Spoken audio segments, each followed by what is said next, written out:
Hi, I'm Mia India, your host, and today is the first episode of the Mia on the Mic podcast. You can follow me on all social medias at Mia India _. And today our first guest is Tiaja. Tiaja.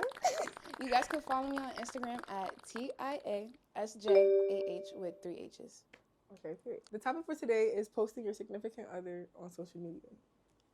So how do you feel about that? All right, me personally, I feel like it really depends on like your own like personal experience. Me personally, I had an ex, right?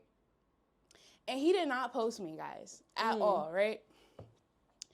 And like the relationship we had, yeah, that's another thing. It depends on like the relationship you have with your significant other. Definitely the dynamic So of the like relationship. if y'all already having trust issues, right, which we were having, and he not posting you, red flag. Red flag. If there's any excuse besides yes, if there's any answer besides yes, then there's something up and you need to go through that man's phone. I could give a little story time. Okay, yeah, we're gonna hear a story All time. right, so we right, can this get is what story happened. time. Get So into it.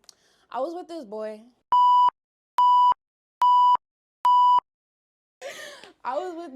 Right? And we were together for like, I'll say it was like 3 months, right? And I peeped, like, he not posting me, like, none of that. And mind you, we were having like issues in our relationship. So the fact that you're not posting me and we're already having problems, like, it's giving like, who are you trying to hide me from? Exactly. So that's my first thing, like, okay, this boy is trying to hide me from the world because he got other girls on the side, right? That's where anybody in their right mind's like head would go to, though. Exactly. Clock And when I would tell him how I feel, he would try to make me feel crazy, like, oh, I don't need to post you, or they like to use this line. What's the line? Oh, I like my relationships private. There's a difference between like private and public at the same time. You know what I'm saying? Like your relationship's private, but people know that you're taken at the end of the day. Right, exactly. Yeah, people be trying to hide you. People definitely will try to hide you and then like play it off. And I feel like that's exactly what was happening because we were private to the point where people didn't even know we were together. So it's like, what you're saying is not matching the outcome. Guys are real good at making you feel like you're crazy. And they do it well. They Really do it good. well. They do it really, really well. They're like professional manipulators. Anyways, so right, he finally posts me and whatever. So I'm like, wait, something not adding up because at first I was begging you and now all of a sudden you posting me? Yeah, you know what I think he did? This is what he did. He hid his story from all the other girls. Like, I'm not dumb. No, that's messy. Clock that T. That's so messy for a man to sit up there and remove every single person from his story. I just think that's crazy. I'm not gonna lie, literally. So you have to make your progress yours. Like make sure you're growing for you, not anything else. Because as soon as anything else gets taken out of the picture, then all your progress goes down the drain.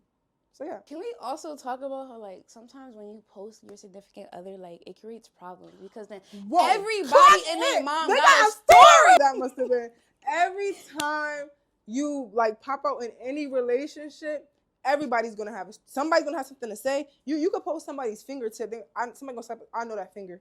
Somebody's gonna slide up and say something like. You know what I'm saying? Whether that be positive or negative, somebody's always gonna have something to say. So it's like, do you regardless, because whether or not, somebody's still gonna have something to say, good or bad. So and that goes back to what I was saying before. Like, make sure y'all have that stability within y'all relationship. So if people slide up being like XYZ, it's like, I know who my boyfriend is. Like, I'm not about to listen to y'all. Like, and anyways, that happened in the past. Like, why do I care? Like, you feel me? So, yeah. Exactly. So that's why I feel like as far as like the growing part too, like you just know what not to look for and what to look for this time. So it's like it becomes almost easier to a certain extent until you involve like heartbreak and stuff into it. So that's like my next topic. How do you deal with heartbreak?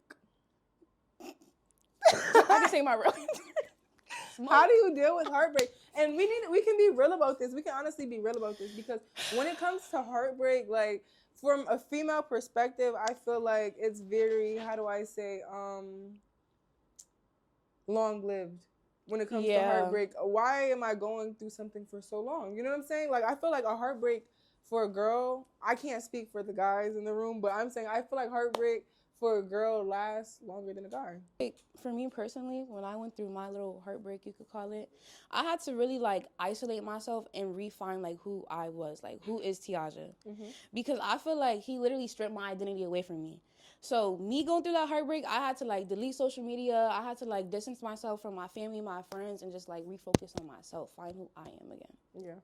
That's real. And I kind of did the same thing. Like when I went through what I went through, I started going to the gym. I started eating right, like treating my body right, treating myself like I cared about me. You know what I'm saying? Because when you come out of a relationship like that, I feel like a lot of people have experienced, and that I feel like it's not talked about enough. When you come out of a relationship like that, how hard it is to recover and come back is actually so like underrated. Like nobody talks about it for real. And it's like it kind of gets pushed to the side, especially by the male in the situation, because they don't know what you go through. No. Okay. Wait, one more thing. I'm sorry.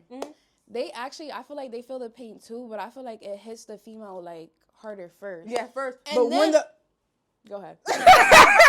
when the girl heals from it, and then they see the girl doing better, then that's when they want to be sad.